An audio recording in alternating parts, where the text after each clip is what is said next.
बिस्मिल्लाह इन्नल हम्दुलिल्लाह नहमदुहु व नस्तईनुहु व नस्तगफिरुहु व नऊज़ु बिल्लाहि मिन शुरूरि अनफुसिना व मिन सय्यिआति अमालिना मय यहदिल्लाहु फला मुदिल्ल लहु व मय युद्लिल फला हादिय लहु व अशहदु अन ला इलाहा इल्लल्लाहु वहदहु ला शरीका लहु व अशहदु अन्ना मुहम्मदन अब्दुहु व रसूलुहु अम्मा बाद फ़इन्न खैरुल हदीसि किताबुल्लाह व खैरुल हदी हदी मुहम्मदिन सल्लल्लाहु अलैहि वसल्लम व शर्रुल उमूरि मुहदसातुहा व कुल्लु मुहदसातिन बिदअह वकुल्ला बिदातिन दलाला वकुल्ला दलालातिन फिन्नार। अस्सलामु आलैकुम व रहमतुल्लाहि व बाराकातुहू। আমরা পড়তেছিলাম যে সাহাবীদের অথরিটি এন্ড ইম্পর্টেন্স সুন্নাহ বইয়ের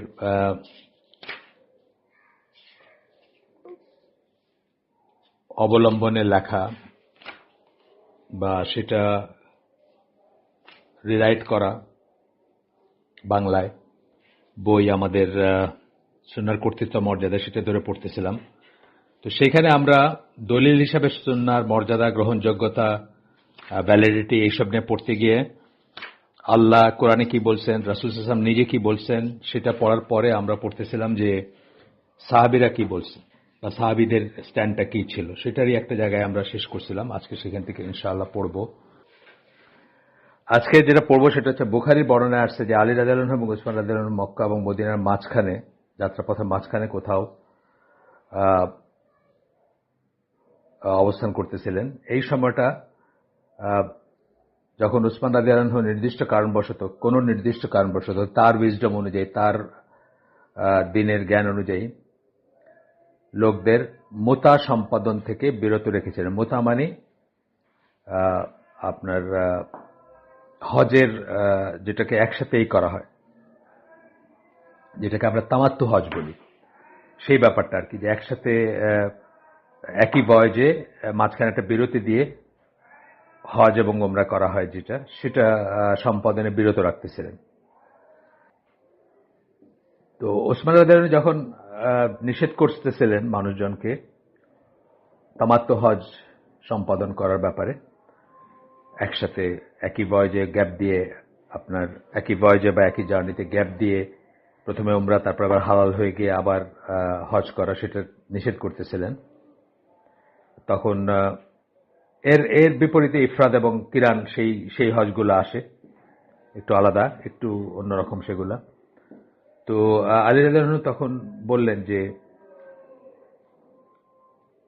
আমরা মাঝখানে একটি বিরতি সহ হজ এবং ওমরা সম্পাদনের জন্য এসেছি, এই বলে উনি নিয়ত করলেন, যে তামাত্তু হজের নিয়তি করলেন উনি। ওসমান রাদিয়াল্লাহু আনহু তাকে বললেন যে তুমি দেখছো যে আমি লোকজনদেরকে এটা করা থেকে বিরত রাখছি, অথচ তুমি তাই করছো। মানে একটা অবাধ্যতার ব্যাপার। বা ঠিক যখন খলিফা চাচ্ছেন যে লোকজন এটা না করুক, তখন উনি করতেছেন, এই নিয়ত করতেছেন, এবং ডেফিনেটলি প্রকাশ্যে তিনি পড়ছেন ওইটা আর কি। তো বা প্রকাশ্যে উনি বলছেন এটা, বা প্রকাশ্যে ঘোষণা করছেন যে এটা করতেছেন বা করতে যাচ্ছেন। তো তখন আলী রাদিয়াল্লাহু আনহু বললেন যে আমি মানব জাতির কারো বক্তব্যে আল্লাহ রাসূলের সুন্নাহ পরিত্যাগ করতে পারি না। অর্থাৎ খলিফাকে উনার সেরকম জ্ঞান ছিল অফকোর্স, এবং এটা ঠিক খলিফার বিরোধিতা করতেছেন উনি, ব্যাপারটা তা না। উনি জিনিসটাকে উল্টাভাবে করলেন যে রাসূল সাল্লাল্লাহু আলাইহি ওয়াসাল্লামের বিরুদ্ধে আমি কারো প্রতি কোনো আনুগত্য রাখতে পারি না, তার কথার বিরুদ্ধে গিয়ে আর কি। এটাই বোঝাতে চাইছেন আর কি আলী রাদিয়াল্লাহু আনহু। এই ঘটনা থেকে আবারও দেখা যায় যে নবীর সাহাবীরা আল্লাহ ও তার রাসূলের কর্তৃত্ব ছাড়া আর কারো কর্তৃত্ব মেনে নিতেন না। যখন খলিফার ব্যাপারটা, কোনো খলিফা বা কোনো শাসকের ব্যাপারটা বিরুদ্ধে যাইত, তখন তারা সেটা মানতেন না বা মানতে চাইতেন না। এরকম আমরা দেখি যে এই মুয়াবিয়া রাদিয়াল্লাহু আনহু যখন যাকাতুল ফিতরের পরিমাপ নিয়ে কিছু নতুন জিনিস, নতুন একটা আন্ডারস্ট্যান্ডিং বা নতুন একটা জিনিস, একটা বিধান প্রবর্তন করতে চাইলেন, তখন ইবনে আব্বাস সহ মেইনস্ট্রিম সাহাবীরা যারা বেঁচে ছিলেন তারা সেটা গ্রহণ করেন নাই। তারা তার কথা, খলিফার কথাতেও তারা নবীর সুন্নাত থেকে বিচ্যুত হন নাই। এটা আরেকটা উদাহরণ। আমি জাস্ট এটা একটা দেখলাম এখন আমরা ওসমান রাদিয়াল্লাহু আনহুর ব্যাপারে, আরেকটা দেখলাম যে ইসের ব্যাপারে, মুয়াবিয়া রাদিয়াল্লাহু আনহুর ব্যাপারে। এবং এই দুইটা ব্যাপারে কিন্তু দিনের ব্যাপার ছিল, তাই না? দিনের ব্যাপার ছিল বা ওয়ার্শিপের ব্যাপার ছিল, অ্যাক্ট অফ ওয়ার্শিপ দুইটাই। এটাও হজও অ্যাক্ট অফ ওয়ার্শিপ এবং ফিতরাও, যাকাতুল ফিতর, এটাও অ্যাক্ট অফ ওয়ার্শিপ। সেখানে তারা তাদের আন্ডারস্ট্যান্ডিংটা চেঞ্জ করেন নাই, নবীর আন্ডারস্ট্যান্ডিংটা ধরে রাখছেন, খলিফার এটা করেন নাই। But there R other cases যেখানে ধরেন যেখানে খলিফার ক্ষমতা কভার করে, সেখানে তারা অনেক সময় দেখা গেছে যে দুইটা চয়েসের ভিতরে অনিচ্ছা হইলেও খলিফারটাই মেনে নিছেন, কারণ সেটাও খুব ইম্পর্টেন্ট। মানে ডিফারেন্সটা অ্যাভয়েড করা বা নিজেদের ভিতরে মতবিরোধ অ্যাভয়েড করা, যেখানে স্কোপ আছে। কিন্তু যেখানে নবীর সরাসরি অর্ডার আসছে বা সরাসরি কথা আসছে বা অ্যাক্ট অফ ওয়ার্শিপের ব্যাপার আসছে, তখন তারা খলিফার কথাকেও অগ্রাহ্য করছেন সেটা করতে গিয়ে। এটা আমরা দেখলাম এই মাত্র যে হাদিসটা পড়লাম, বুখারী বর্ণনা যে হাদিসটা আসছে সেখানে। তো এরপরে আলী রাদিয়াল্লাহু আনহু যেটা রিয়েলাইজ করতেছিলেন যে ওসমান রাদিয়াল্লাহু আনহুর যে যে রুলিংটা বা যে চাচ্ছেন ফিকি যুক্তিতে ভুল ছিল, কারণ তিনি বুঝেছিলেন যে ওসমান মুতা সংক্রান্ত সুন্নাহকে সঠিকভাবে বুঝতে পারেননি। এটাও বুঝছিলেন যে মুতার যে সুন্নাহ, মুতা বলতে তামাত্তু হজের যে সুন্নাহ, সেটা সঠিকভাবে বুঝেন নাই ওসমান রাদিয়াল্লাহু আনহু। এবং এটা হইতেই পারে যে একজন খলিফা তার দিনের জ্ঞানটা আরেকজন সাহাবীর চেয়ে কম হইতে পারে। আমরা এটা দেখছি যে ওমর রাদিয়াল্লাহু আনহু অনেক সময় ইবনে আব্বাসের মতো ইয়াং সাহাবীকে ডেকে একটা জিনিস জিজ্ঞেস করছেন যে এটার মানে কি বলতো, বা এটা এরকম কেন বলতো, তারপরে সেটা গ্রহণ করছেন। এটা হইতে পারে, এটা ভেরি লাইকলি। এটি পরবর্তীতে রাসূল সাল্লাল্লাহু আলাইহি ওয়াসাল্লাম তো নিজেই লিডার ছিলেন, আবার দিনের ব্যাপারে সবচেয়ে জ্ঞানী ছিলেন। কিন্তু অ্যাজ টাইম ওয়েন্ট বাই, আস্তে আস্তে দেখা গেছে যে যারা খলিফা তারা সবসময় দিনের ব্যাপারে যে সবচেয়ে ভালো জানতেন তা না, এবং যত দিন গেছে এটা আরো এই গ্যাপটা ওয়াইডেন হয়েছে। আমরা দেখি যে খলিফা হারুনুর রশিদের সময় অথবা মামুনুর রশিদের সময় আহমদ বিন হাম্বল, উনি হচ্ছেন রিলিজিয়াস সাইডের অথরিটি ছিলেন বা রিলিজিয়াস ব্যাপারগুলোতেই ছিলেন, ওয়ারিস শাসন কার্য বা অন্যান্য জিনিসে, এমনকি জুমার খুতবা, হজ, ঈদের সালাতের খুতবা এবং জিহাদ, এই সমস্ত ব্যাপারে খলিফার অথরিটি ছিল। কিন্তু ফিক বা অন্য সমস্ত জিনিসে এই সমস্ত আলেমদের বা ইমামদের অথরিটি ছিল। কিন্তু একটা সময় এটা একই জায়গায় ছিল, রাসূল সাল্লাল্লাহু আলাইহি ওয়াসাল্লামের সময় একই জায়গায় ছিল, তারপরে আবু বকর ওমরের সময় হয়তো কিছুটা কম হইলেও একই জায়গায় ছিল, কিন্তু আস্তে আস্তে এটা এই ডিফারেন্সটা চলে আসছে, দিন দুনিয়ার ভিতর ডিফারেন্সটা চলে আসছে, শাসন কার্য এবং ইসের ভিতর ডিফারেন্সে চলে আসছে। যদিও যারা আলেম বা যারা ইমাম তারা যখন মনে করতেন যে একটা জিনিস রিয়েলি ম্যাটার করে, শিরক কুফর পর্যায়ে চলে যাচ্ছে অথবা বড় ধরনের বিদআত হচ্ছে, তখন তারা এটাতে কখনোই কম্প্রোমাইজ করেন নাই বা সবসময় সোচ্চার হয়েছেন এটার এগেইনস্টে। যদিও তারা ইসলামে শাসকের নসিহা করার বা শাসককে শুধরানোর যে সুন্নাহগুলো আছে সেগুলো তারা খুব ভালো জানতেন এবং সেই মতোই কাজ করছেন। তারা রিয়েল সেন্সে কখনো শাসকের বিরুদ্ধে বিদ্রোহ করেন নাই, কিন্তু সঠিকটা বলতেও কখনো পিছপা হন নাই। সাহাবীরা জানতেন ইসলামের ভূমিতে সর্বোচ্চ কর্তৃত্বের অধিকারী তা তিনি যতই পরহেজগার হন না কেন, যিনি কর্তৃত্বের অধিকারী অর্থাৎ খলিফা, তিনিও এমন কোন আইন চাপিয়ে দিতে পারেন না যা নবীর সুন্নাহর বিপক্ষে যায়। এইটা হচ্ছে পয়েন্ট এখানে, যেটার জন্য আমরা এটা পড়লাম। যখন একটা রিলিজিয়াস ব্যাপারে, সুন্নাহ বলতে তো আমরা সাধারণত রিলিজিয়াসগুলোই বুঝি, সুন্নাহ বলতে রিলিজিয়াস ব্যাপারগুলোই বুঝি, যেগুলোতে সওয়াব আছে, যেগুলো করা অবশ্যক, কখনো সেটা ফরজ হতে পারে, কখনো ওয়াজিব হতে পারে, কখনো মুস্তাহাব হতে পারে, কিন্তু সবকটাই মোরলেস অ্যাক্ট অফ ওয়ার্শিপ, যেগুলো করলে সওয়াব আছে, যেগুলো করলে আপনার মানে আল্লাহর কাছে আমরা রিওয়ার্ড পাবো, সেগুলোর কথাই আসতেছে মেইনলি। উনি কি খাইতেন সেটা, সেই সুন্নাহর কথা এখানে আসতেছেন না, আদতের সুন্নাহর কথা আসতেছে না। সাহাবীদের সম্বন্ধে অনেক কয়টি বিশ্বস্ত সূত্রে আমাদের কাছে যে বর্ণনা এসেছে তাতে দেখা যায় যে কোনো সমস্যা দেখা দিলে তারা প্রথমে আল্লাহর কিতাবের কাছে সমাধান খুঁজতেন, সেখানে সমাধান না পেলে তখন তারা নবী সাল্লাল্লাহু আলাইহি ওয়াসাল্লামের সুন্নাহয় তার সমাধান খুঁজতেন, সেখানেও কোনো সমাধান না পেলে তারা ব্যক্তিগত যুক্তির সাহায্য নিতেন, অর্থাৎ ইজতিহাদের সাহায্য নিতেন। এটা ঠিকই আছে, মানে এটার মানে এটা না যে আগে কোরআন পরে সুন্নাহ, তা না। কিন্তু যেহেতু কোরআন এবং সুন্নাহ দুইটাই ওয়াহি, সুতরাং যে অর্ডারে তারা খুঁজতেন সেটা বলা হয়েছে, কিন্তু এটার মানে এটা না যে আগে কোরআন পরে সুন্নাহ, বা এই অর্ডারটা যে আমরা আগেই প্রথমে বলছি আহলুস সুন্নাহ জামা বলে কোরআন ও সুন্নাহ, আগে কোরআন পরে সুন্নাহ, এটা বলে না, মানে ওই সেন্সে বলে না যে কোরআনে থাকলে ফরজ, না থাকলে ফরজ না, এই সেন্সে বলে না। অথবা কোরআন থাকলে ইম্পর্টেন্ট, সুন্নাহ না থাকলে, সুন্নাহ থাকলে ইম্পর্টেন্ট না, সেই সেন্সে না। কিন্তু খুঁজতে গেলে ডেফিনেটলি আমরা হয়তো এই অর্ডারে খুঁজবো, আমরাও খুঁজবো এই অর্ডারে কোরআনে কিছু আছে নাকি। ধরেন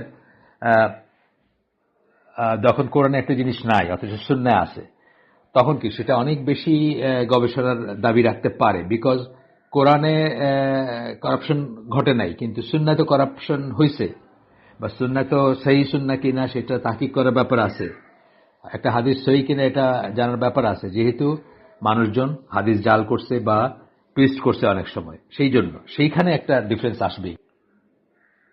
যখন আমরা জানবো যে আল্লাহ রসুল সাল্লাল্লাহু আলাইহি ওয়াসাল্লাম মুখ দিয়ে একটা কথা বাইরেছে সহি সুন্নাহ, আমার সহি বলতে কি রিয়েলি আমরা চেইনটা জানবো যে বাইরেছে আল্লাহ রসুল এই কথাটা বলছেন, এটা নিশ্চিত হব যখন, সেটাকে এমন একটা মিনিং দেওয়া যাবে না, বা সেটার এগেইনস্টে কোরআনকে দাঁড় করায় সেটাকে রিফিউট করা যাবে না। তখন এমন একটা মিনিং নিতে হবে এই এই এই সাবজেক্টের উপর যখন আমরা একটা ডিসিশনে পৌঁছাবো বা একটা রুলিং এ পৌঁছাবো, এমন একটা রুলিং এ পৌঁছাতে হবে যেটা রিকনসাইল করে, অর্থাৎ কোরআন এবং সুন্নাহ দুইটাকেই ভ্যালিড রাখে। মানে কোরআনে যে কথাটা আসছে এই সংক্রান্ত বিষয়ে সেটাকে যেমন ভ্যালিড করবে, সুন্নায় যেটা আসছে সেটাকেও ভ্যালিড করবে। এটার আমরা উদাহরণ পাবো পরে, যে একটার এগেন্স্ট একটাকে দাঁড় করানো যাবে না।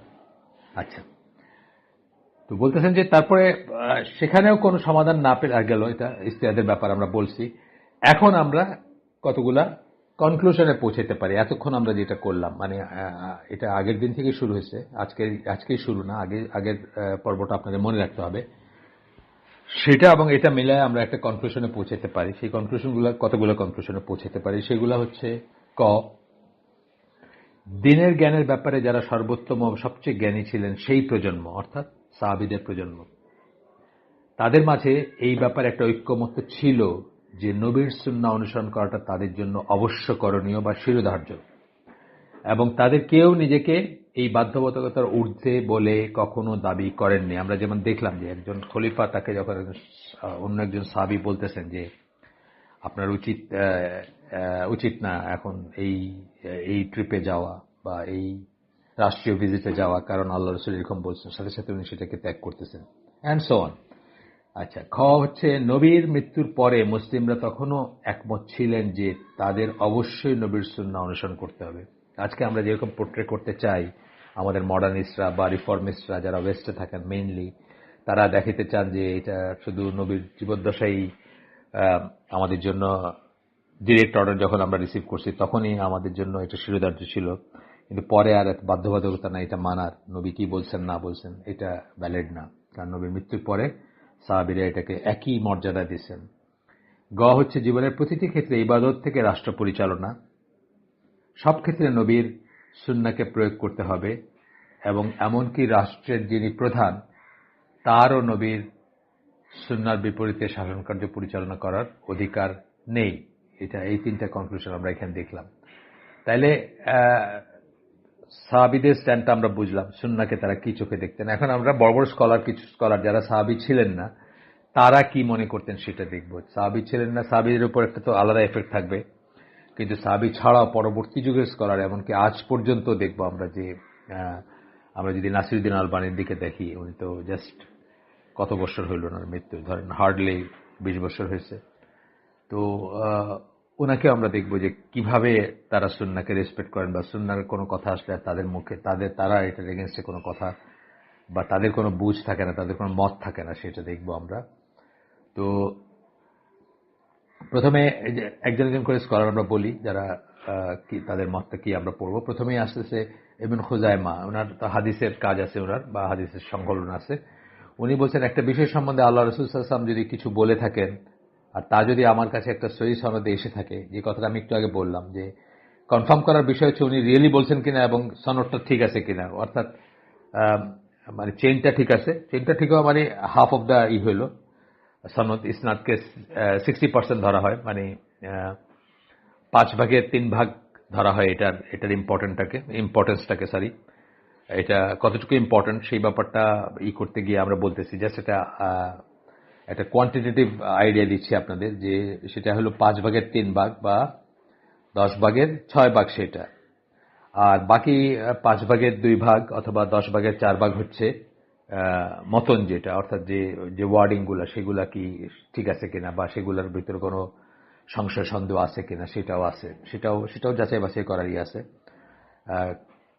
তো যাই হোক, ইবনে খুজাইমা বলেন যে সহিহ সনদে আসছে কিনা এটাই আমি শুধু, আর তা যদি আমাদের কাছে সহিহ সনদে এসে থাকে তবে আর কেউ সেই ব্যাপারে কিছু বলতে পারে না। আল্লাহ রসুল বলছেন এটা কনফার্ম হয় যদি হয়, আর সহিহ সনদে আসতে পারে। অনেক সময় সহিহ সনদে আসছে কিন্তু আল্লাহ রসুল থেকে আসে না, একজন সাহাবীর থেকে আসে, তাইলেই ইম্পর্টেন্সটা কিন্তু একটু কমে গেল।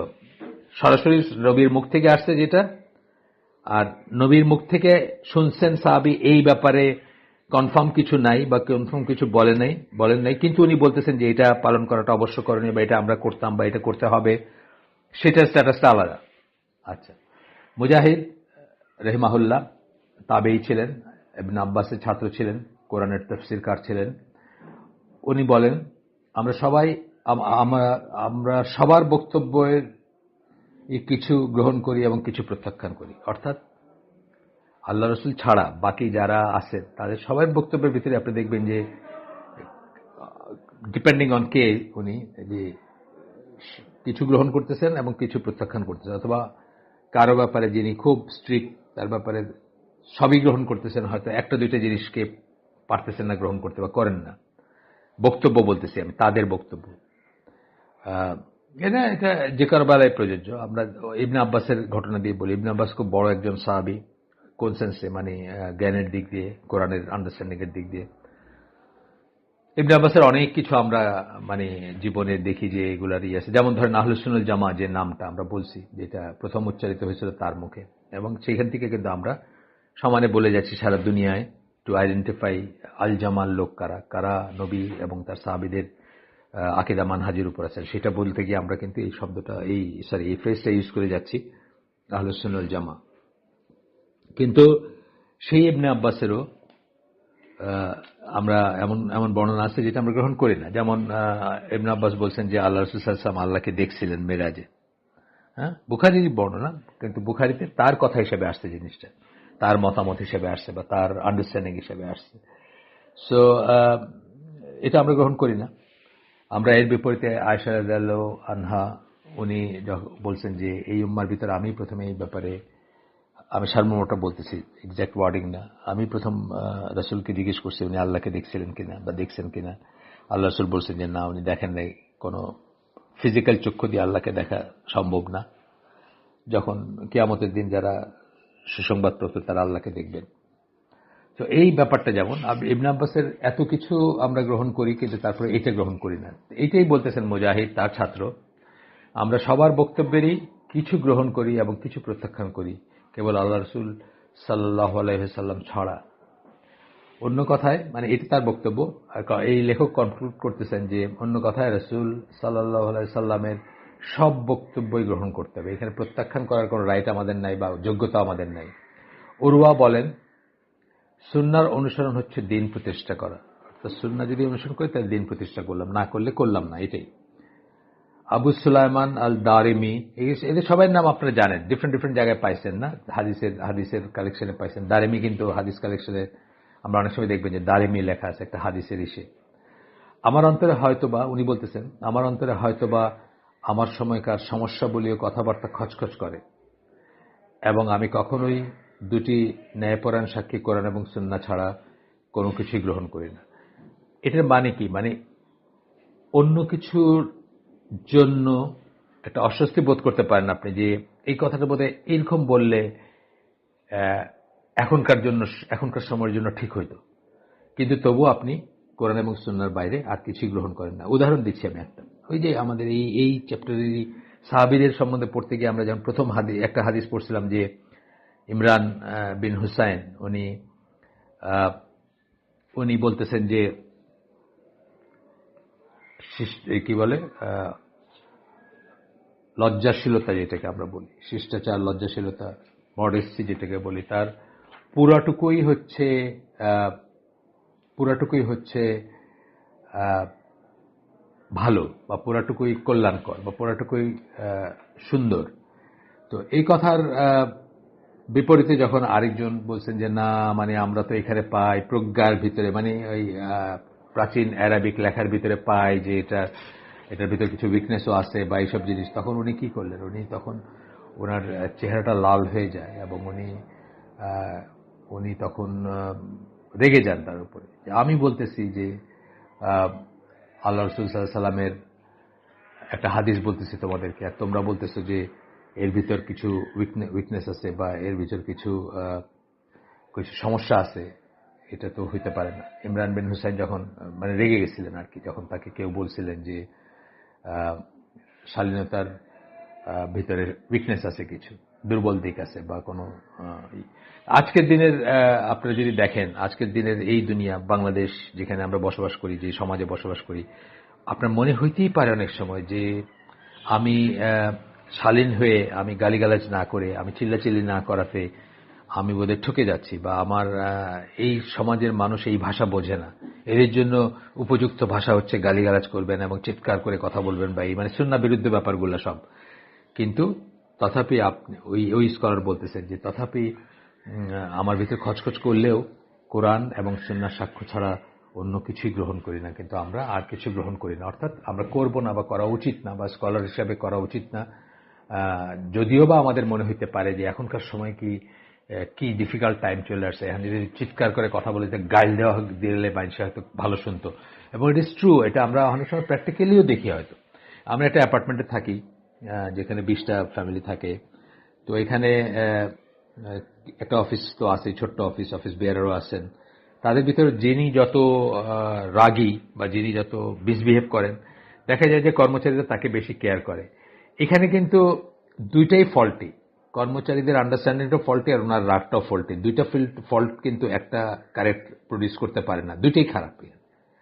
সুতরাং আমরা যখন সুন্নাহর কথা চিন্তা করব, আল্লাহ রসুলের ঐশী বা মানে ওয়াহি ভিত্তিক গাইডেন্স, আল্লাহ রসুলকে আল্লাহ যেভাবে ডিভাইনলি প্রোটেক্ট করছেন ফ্রম মেকিং মিস্টেকস, তাকে সর্বাঙ্গ সুন্দর করছেন, তার চরিত্র সুন্দর করে দিচ্ছেন, তাকে রহমতুল্লাহ আলমিন বলছেন, এই সমস্ত জিনিসগুলো যখন মনে রাখবো, তখন আমরা বুঝবো যে তার চরিত্রের পুরাটুকুই সুন্দর, পুরাটুকুই শুদ্ধ। হয়তো আমরা নিজেরা করাপ্ট হয়ে গেছি দেখা এরকম একটা আন্ডারস্ট্যান্ডিং আমাদের আসতেছে, বা এরকম একটা কাজ করতেছে, এখানে আর একটা খারাপ জিনিস কাজ করতেছে। কিন্তু দুইটা খারাপ, আমারটাও খারাপ এবং তারটাও খারাপ, দুইটা মিলায় কিন্তু একটা ভালো প্রডিউস হচ্ছে না, খারাপই হচ্ছে। এবং সেই খারাপ থেকে আমরা দেখি কত রকমের সমস্যা করে। আপনার চোখের সামনে আমরা দেখি যে এই রেসপেক্টগুলা, এই কি বলবো, আনুগত্যগুলা কত ঠুনকা, মানে মুহূর্তে শেষ হয়ে যায়। আমি একদিন সেলুনে চুল কাটাচ্ছি,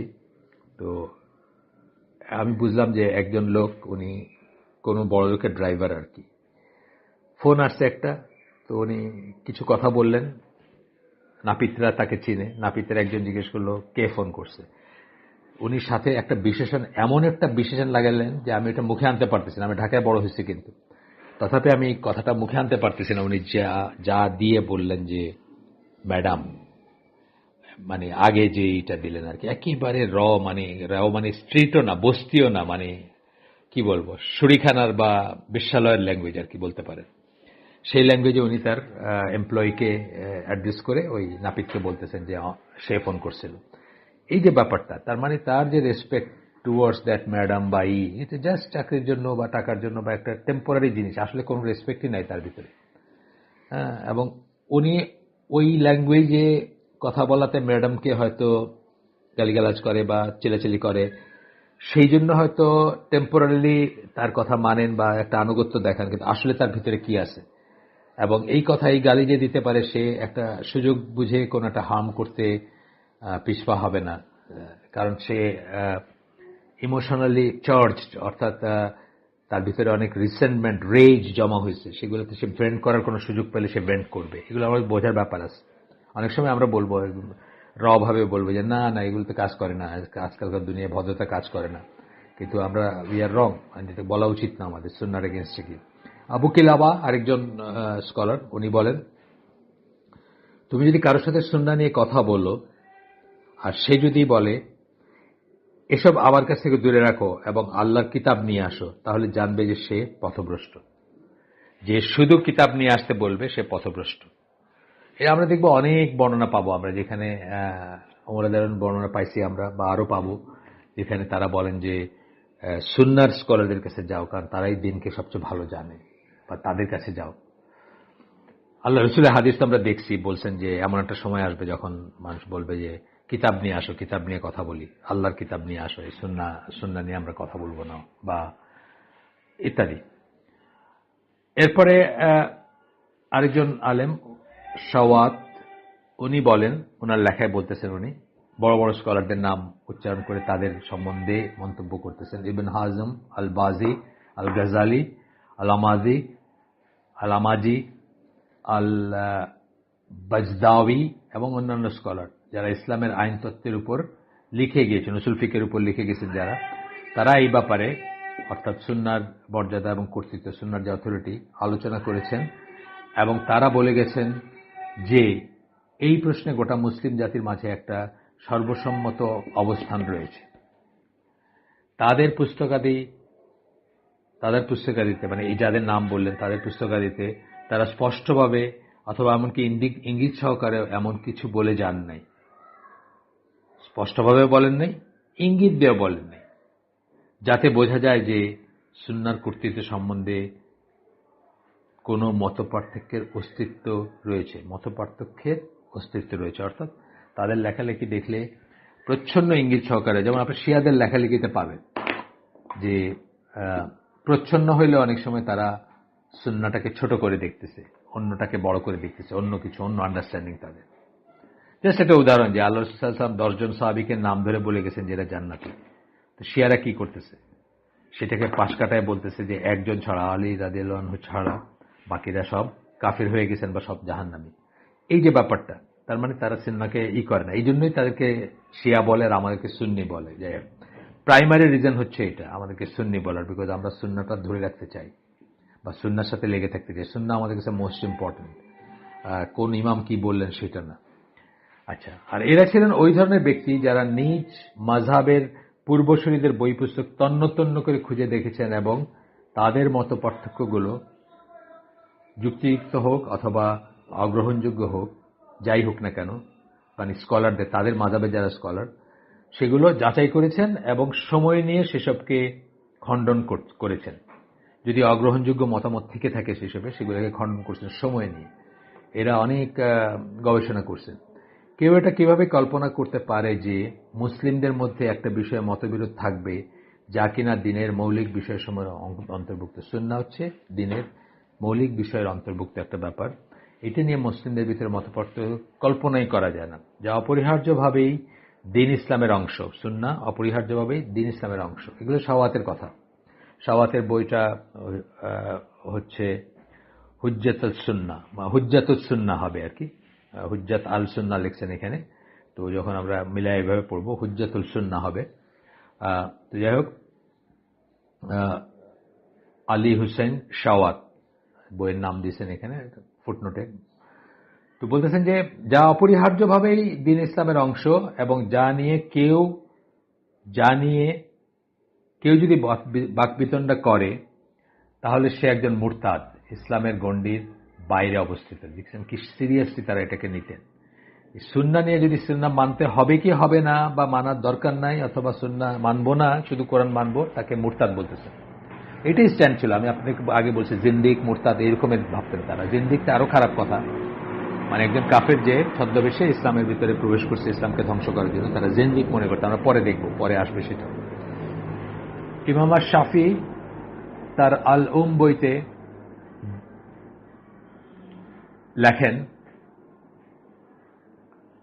আমি এমন কোন লোকের কথা জানি না যাকে লোকে জ্ঞানী মনে করে অথবা যে নিজেকে জ্ঞানী মনে করে, যে এই সত্যের ব্যাপারে ভিন্ন মত পোষণ করে যে রাসূল সাল্লাল্লাহু আলাইহি ওয়াসাল্লামের আদেশসমূহ অনুসরণ করা এবং তার অনুশাসনের কাছে নিজেকে সমর্পণ করাটা আল্লাহ ফরজ করে দিয়েছেন। এটা হচ্ছে জেনারেল সেন্সে তার আদেশ অনুশাসনের কাছে নিজেকে করার কথা বলতেছেন। যখন এখানে কিন্তু বলছেন কি আদেশ বলছেন না, আদেশসমূহ অর্থাৎ ইম্পারেটিভ যেগুলো বলছেন ডু ইট, এগুলো আমাদের জন্য ফরজ, এগুলো মানাটা আমাদের জন্য ফরজ এবং সেটার কাছে আমাদেরকে সমর্পণ করাটা। এবং তারপরে আর কারো জন্য তাকে অনুসরণ করা ছাড়া আল্লাহর কোনো বিকল্প খোলা রাখেননি। ইন জেনারেল আমরা তাকে অনুসরণ করব। সুন্নাহর ভিতর ক্যাটাগরি আছে, যখন আদেশ সূচক না হয়ে রিকমেন্ড সূচক হবে, বা যেমন মিসওয়াক করাটা বলছেন যে যদি আমার উম্মতের জন্য বা আমার মানুষজনের জন্য কষ্টকর না হইতো তাহলে আমি এটা ফরজ করে দিতাম, কিন্তু ফরজ করেন নাই মিসওয়াক। সুতরাং মিসওয়াক এর স্ট্যাটাসটা কি? Recommended status. এটা যে রিকমেন্ডেড স্বীকার করতে হবে, এটা যে প্রশংসনীয় এটা স্বীকার করতে হবে, এবং এটা করার চেষ্টা করতে হবে। কেউ যদি না করে তাকে আমরা গুনাহগার বলবো না, কিন্তু প্রত্যেকে মনে করবে যে করাটা একটা উত্তম চরিত্রের বা উত্তম মুসলিমের হবে, কারণ সে আল্লাহ রসুলের একটা প্রিয় জিনিস বা রিকমেন্ডেড জিনিসকে ধারণ করতেছে। আচ্ছা, ওই সমস্ত উপদলগুলি যারা নিজেদের মুসলিম বলে, শেষ ইমাম শাফির কথা শেষ, ওই সমস্ত উপদলগুলি যারা নিজেদেরকে মুসলিম বলে জাহির করে, অথচ যারা সত্য থেকে বিচ্যুত এবং সত্য থেকে বিচ্যুত ও এই বিষয়ে পথভ্রষ্ট, তাদের কারোই মূলনীতি হিসেবে সুন্নাহর কর্তৃত্ব অস্বীকার করার সাহস হয় না। কেননা তারা জানতো যে এমন কিছু করাটা তাদেরকে দিনের বাইরে নিয়ে যাবে। কিন্তু আজকে আমরা দেখি যে তারা নিজেদেরকে দিনের ধারক বাহক মানে জ্ঞান করে, সেরকম দল আমাদের দেশে আছে। প্রবল জ্ঞানী মানুষ, মানে কি বলবো, প্রবল প্রজ্ঞাপূর্ণ মনে করেন নিজেকে। আলেমদেরকে ডাকেন কওমি মাদ্রাসা বা গ্রামের প্রত্যন্ত অঞ্চল থেকে টাকা পয়সা দিয়া টিএডিএ দিয়ে নিয়ে আসেন, খাওয়ান, এখানে রাখেন, ট্রেনিং দেন, মাথা নষ্ট করেন, আবার ফেরত দেন। যে সুন্নাহ মানাটা তো জরুরি না, কোরআন মানাটাই জরুরি। সুন্নাহ ফিল্টার আছে তার মতে, নিজস্ব একটা ফিল্টার তৈরি করছেন উনি, বিবেক বুদ্ধিতে করে সেই সুন্নাহ মানা যাবে। তো সেখানে তো আমি আপনাদেরকে অজুর কথা আগেই বলছি যে অজু তো বিবেক বুদ্ধিতে কুলায় না। যে অজু যায় হচ্ছে গ্যাস বাইর হয়ে যে প্যাসেজ দিয়ে, আমরা সেই প্যাসেজ তো ধুই না, ধুই হচ্ছে মুখাত, মাথা ধুই, মুখাত ধুই, মাথা মসে করি, পা ধুই। তো এতে তো কোনো বিবেকে কুলায় না। বিবেক তো বলবে আপনাকে ওই প্যাসেজটাই ক্লিন করতে হবে। তো ওনার কথা অনুযায়ী বিবেক বুদ্ধি দিয়ে চললে তো আমি মানে প্রত্যেকবার অজু গেলে আমি অজু যাওয়ার প্যাসেজটা ধোয়া উচিত, এরকম ব্যাপার আর কি। এরকম আরো অনেক কিছু আছে বিবেক বুদ্ধি। আমরা এটা মূলনীতি জানি, ইসলামিক পটভূমি থেকে মূলনীতি কি, সেটা হচ্ছে যে আকল এবং নকল। আকল মানে হচ্ছে আমার ইন্টেলেক্ট, আর নকল এরা যদি একসাথে যায় ফাইন। নকলকে মানে আকলকে আমরা অস্বীকার করি না, আল্লাহ অস্বীকার করে না। আল্লাহ বলেন আফাল্লা তাকিলুন, তারা কি রিফ্লেক্ট করে না, তারা কি ভেবে দেখে না, আকল প্রয়োগ করে না, আল্লাহ এটা বলতেছেন। ইয়েট কিন্তু আকল এবং নকল যদি কখনো একটা বিরুদ্ধে দাঁড়ায় যায়, তাহলে আকল চলে যাবে, নকল থাকবে। অর্থাৎ নাস বা টেক্সট বা কোরআন এবং সুন্নাহ যে বক্তব্য আছে সেটাই স্ট্যান্ড করবে, আপনার যুক্তি কি বলে সেটা ইম্পর্টেন্ট না তখন। এখানে লক্ষ্য করার বিষয় হচ্ছে উপরে উদ্ধৃত স্কলারগণ এবং আরো হাজার হাজার স্কলার ব্র্যাকেটে দিচ্ছেন যারা রাসূলের মৃত্যুর পরে জীবনযাপন করে গেছেন, তাদের কেউ কখনো, নাসিরুদ্দিন আলবানী বললাম মূলত এই যে 1400 বছর পরে জীবনযাপন করে গেছেন আল্লাহ রাসূলের মৃত্যুর পরে, তাদের কেউই কখনো এমনকি স্বল্পতম কোনো ইঙ্গিত সহকারেও এমন সম্ভাবনার কথা বলে যাননি যে কেবল নবীর জীবদ্দশায় সুন্নাহ মেনে চলার কথা ছিল এবং কিয়ামত পর্যন্ত সময়ের জন্য তার প্রয়োজন নেই, এটা কেউ বলেন নেই। এখানে মানে বোঝার ব্যাপার হচ্ছে যে স্কলার বলতে আমরা আহলে সুন্নাত জামাত স্কলারদের বোঝাইতেছি। এই আজকে যার কথা বললাম যে উনি ওনার মন গড়া ভাবে প্রিচ করতেছেন, নষ্ট করতেছেন অনেক মানুষের ঈমান, তার কথা এখানে আসতেছে না, কারণ তাকে কেউ স্কলার বলে অ্যাকনোলেজ করে না। বা উনি আহলে সুন্নাত জামাত মেথোডোলজির উপর না, আকীদা মানহাজের উপর নাই। উনি রাদা খারিজি আকীদা মানহাজের উপর আছেন, আরো অন্যান্য আছে। উনি ইসে বিশ্বাস করেন না কেউ স্বল্পকালীন জাহান্নামে যাবে তারপরে আবার মুক্ত হয়ে জান্নাতে যাবে, এটা বিশ্বাস করেন না। উনি মনে করেন একবার গেলে সে চির জাহান্নামে। এগুলো সব খারিজিদের আকীদা। বরং এই ধরনের চিন্তা ভাবনা হচ্ছে সমকালীন সময়ের এক নব্য উদ্ভাবন। এই যে বলতেছেন কোরআনিয়ন যারা বা কোরআনুল্লি যারা, তাদের কথা বলছেন, যার কোনো ভিত্তি নেই, যেমনটা আমরা পূর্ববর্তী অনুচ্ছেদগুলোতে দেখলাম। এগুলা যে আসলে আমরা দলিল দিয়ে দেখলাম যে এগুলো আসলে কোনো ভিত্তি নাই, এগুলা কিছুটা মন গড়াই বলা যায়। এবং আমরা এখন সাহাবী এবং স্কলারদের নিয়ে আবার একটা কনক্লুশনই করতেছি। সাহাবীদের এবং তার পরবর্তী যেসব স্কলারদের কথা আমরা বললাম, তাবেঈ থেকে শুরু করে ইদানিংকালের তাদের ব্যাপারে আমরা আবার একটা কনক্লুশনে যাচ্ছি, অর্থাৎ আদার দেন রাসূল সাল্লাল্লাহু আলাইহি ওয়াসাল্লাম, বাকিদের ব্যাপারে তারা সবাই এই ব্যাপারে একমত ছিলেন যে নবী সাল্লাল্লাহু আলাইহি ওয়াসাল্লাম কাছ থেকে যা কিছু এসেছে তা অবশ্যই গ্রহণ করতে হবে। আর যে কারো কাছ থেকে যা কিছু আসুক না কেন তা কেবল তখনই গ্রহণ করা যাবে যদি তা কোরআন এবং সুন্নাহ যা রয়েছে তার সাথে বিরোধপূর্ণ না হয়। তার সাথে বিরোধপূর্ণ হবে না, তার এগেইনস্টে দাঁড়াবে না। উসুল তাফসিরের কথা আমরা বলছি। উসুল তাফসিরের প্রধান তিনটা হচ্ছে কোরআনের তাফসির কোরআন দিয়ে, কোরআনের তাফসির হাদিস দিয়ে, এবং সাহাবীদের ঐক্যমত। সাহাবীদের ঐক্যমত হওয়া মানে এটা সুন্নাহ সাপেক্ষ হবে বা সুন্নাহ অনুযায়ী হবে, তাই না? মানে ওইটার রুট হবে সুন্নাতে। সাহাবীরা ভুলের উপরে একমত হইতেন না, কখনো হবেন না, সেটা একটা আন্ডারস্ট্যান্ডিং আমাদের। বা আল্লাহ রাসূলও বলে গেছেন যে তার উম্মতরা ভুলের উপরে একমত হবেন না। আচ্ছা, এই আজকে যাদের কথা বললাম কোরআনিয়ান বা কোরআন অনলি, তাদের সাথে কেউ একমত না। তারা নিজেরা একমত, কিন্তু তাদের সাথে মুসলিম উম্মাহ একমত না, বা মুসলিম উম্মাহ স্কলাররা একমত না। এমনকি একজন মেইনস্ট্রিম স্কলার পাবেন না যে তাদের সাথে একমত, একজন। আমার দেশের কথাই ধরেন, আমার দেশে আমরা যাদেরকে স্কলার মনে করি তারা কেউ তার সাথে একমত না। আচ্ছা, এরপরে বলতেছেন যে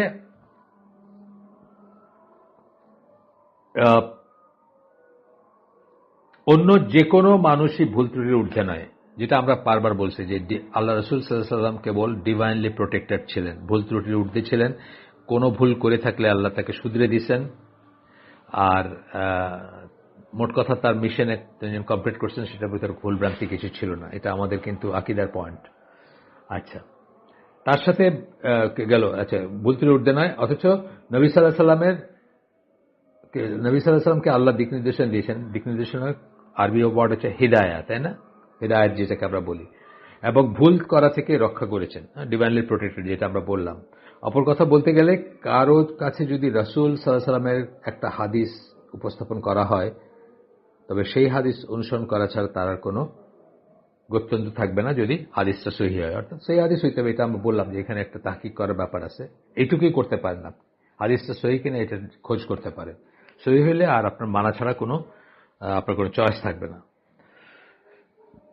আচ্ছা, আল্লাহ রাসূল যা বলেছেন তার সপক্ষে তার ব্যক্তিগত মত ত্যাগ করতে হবে। আপনার ব্যক্তিগত মতটা যদি তার বিপরীতে হয়, এই যে আমি একটা বললাম যে মডেস্টি, ভদ্রতা অথবা শালীনতা, এর পুরাটুকি ভালো, আল্লাহ রাসূল বলছেন all of it is good. আপনি বললেন যে না, এখনকার দিনে এটা চলে না, all of it is not good, এটা দুর্বলতাও আছে কিছু। এটা হচ্ছে আপনার আন্ডারস্ট্যান্ডিং। এখনকার আপনি চারিদিকে দেখতেছেন যে মনে হচ্ছে যে আসলে এটা একটু দুর্বল, যারা ভদ্র মানুষ তারাই সাফার করে। না, এইটা আপনার পরিত্যাগ করতে হবে। কেন? কারণ আল্লাহ রাসূল বলছেন all of it is good. তাকে অবশ্যই তার মাযহাব, তার সংস্কৃতি, এই যে এখানে মাযহাবও ছাড়তে হবে তাকে, যদি দেখা যায় যে আল্লাহ রাসূল যেটা বলছেন তার বিপরীতে যাচ্ছে। এইখানে আমরা মাযহাবী, যারা স্ট্রং মাযহাবী, তারা কিন্তু এই জিনিসটা পারি না করতে। কেন পারি না আল্লাহু আলাম, মানে আল্লাহই জানেন কেন পারি না। কিন্তু খুবই ভয়ঙ্কর একটা ট্রেন্ড অথবা খুবই ভয়ঙ্কর একটা বুঝ যে সুন্নায় কি আছে, ঠিক আছে শুনলাম সুন্নায় এটা আছে, কিন্তু আমার মাযহাব তো এটা করে না বা করতে বলে না। তাকে অবশ্যই তার মাযহাব একটা বললেন, সংস্কৃতি, অর্থাৎ প্রচলিত ইসে থাকতে পারে। ধরেন প্রচলিত ইসে আমাদের দেশে ভাবিরা হলুদ মাখায় দেবররে বিয়ের আগে, প্রচলিত সংস্কৃতি এটা। ইসলাম পয়েন্ট অফ ভিউ থেকে রাসূল সাল্লাল্লাহু আলাইহি ওয়াসাল্লামের কথা অনুযায়ী এটাকে হারাম। আল্লাহ রাসূল সাল্লাল্লাহু আলাইহি ওয়াসাল্লাম কোনোদিন কোনো বেগানা নারীকে স্পর্শ করেন নাই, বায়াতের জন্য না। বায়াতের জন্য না, আয়েশা রাদিয়াল্লাহু আনহার হাদিসে আসছে, সামারি আমি বলতেছি, যে উনি বায়াতের, যেটা বায়াত একটা ইম্পর্টেন্ট জিনিস ইসলামে, সেই বায়াতের জন্য উনি কোনো মেয়ের হাতে হাত রাখেন নাই বা মেয়েকে স্পর্শ করেন নাই। কিন্তু এখানে আমরা কি দেখতেছি, সংস্কৃতি আমাদের বলতেছে, বাঙালি সংস্কৃতি হইল ভাবিরা আয়েশা হলুদ মাখাবে। সব, শুধু ভাবিরা না, মানে যে কেউ, এনিবডি ফর দ্যাট ম্যাটার, ভবিষ্যৎ শালীরা, এখনো বিয়া হয় নাই কিন্তু ওই বাড়ির শালী যারা হবে, তারা এসব হলুদ মাখাইতেছে, ঠাট্টা ইয়ার্কি করতেছে দুলাভাইয়ের সাথে। তার ঐতিহ্যগত মতামত অথবা আপনার ট্র্যাডিশনাল যে মতামত, সেটা ত্যাগ করতে হবে। নবী সাল্লাল্লাহু আলাইহি ওয়াসাল্লামের কাছ থেকে সহিহ শুদ্ধভাবে যা এসেছে তার পক্ষ অবলম্বন করতে গিয়ে তাকে ওই সমস্ত ত্যাগ করতে হবে। নবী সাল্লাল্লাহু আলাইহি ওয়াসাল্লাম যখন কোনো কিছুর ব্যাপারে স্পষ্ট বক্তব্য দিয়ে গেছেন, তখন সেই ব্যাপারটা বিতর্ক আলোচনা অথবা মতামতের জন্য উন্মুক্ত নয়। এই কথাটাই আমি আপনাদেরকে অনেক সময় বলছি যে ইসলামের ব্যাপারে আমার কোনো মতামত নাই। অর্থাৎ একবার যখন আমি জানবো যে আল্লাহ রসুল এরকম বলছেন, তার ব্যাপারে আমাদের কোনো মতামত আর থাকতে পারে না। মতামত থাকাটা একটা ধৃষ্টতা। আমরা আজকের আয়োজন এখানে শেষ করে দিব। সুবহানাকা আল্লাহুম্মা ওয়া বিহামদিকা আশহাদু আল্লা ইলাহা ইল্লা আনতা আস্তাগফিরুকা ওয়া আতুবু ইলাইক। আমরা যে শুনলাম তার মধ্যে ভালো কিছু শুনে থাকলে সমস্ত প্রশংসা আল্লাহর, খারাপ কিছু শুনে থাকলে সমস্ত ব্যর্থতা আমার এবং সেটা শয়তানের তরফ থেকে। আল্লাহ আমাদের তৌফিক দেন যে ভালো শুনলাম তার উপর আমল করার। আসসালামু আলাইকুম ওয়া রাহমাতুল্লাহি ওয়া বারাকাতুহু।